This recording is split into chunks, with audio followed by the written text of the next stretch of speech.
Tension घ्यायचं नाही. तर मी एक एक्झाम्पल देतो की कसं लक्षात ठेवायचं. समजा प्लस म्हणजे आहे हुशार विद्यार्थी आणि मायनस म्हणजे आहे ढ विद्यार्थी. किंवा आता ढ विद्यार्थी नसतो कारण सगळेच हुशार असतात, पण कोण अभ्यास करते कोण नाही, कोण रेग्युलरली अभ्यास करते कोण नाही करत, सगळेच हुशार असतात. तर मग जेव्हा दोन हुशार विद्यार्थी जर अभ्यासाला बसले तर दोघं पण काय होतील, हुशार होतील ऑब्विसली. त्यानंतर जेव्हा हुशार विद्यार्थी हा टाइमपास करणाऱ्या विद्यार्थ्याकडे जातो तेव्हा ते दोघं पण काय होते, ड होते किंवा दोघांना पण काही मार्क पडतात.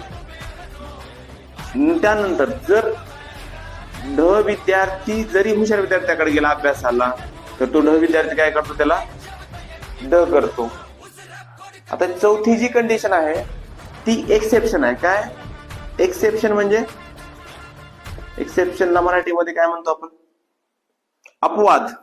अपवाद म्हणजे असं कधीतरच 1,00,000मधून एकदा होते की दोन ढ विद्यार्थी आहेत, त्या दोन ढ विद्यार्थ्यांना अशी जाणीव होते की बाबा आपले आई वडील एवढं आपल्यावर खर्च करतात, एवढं कष्ट करतात, चांगल्या शाळेमध्ये घातलेत, ट्युशन लावले, सगळे केले, सगळे आपल्याला जे म्हणाल ते पुरवतात, तर आपण काय करायला पाहिजे, अभ्यास करायला पाहिजे, असे त्याला जाणीव होते. मग ते दोघं काय होतात, हुशार.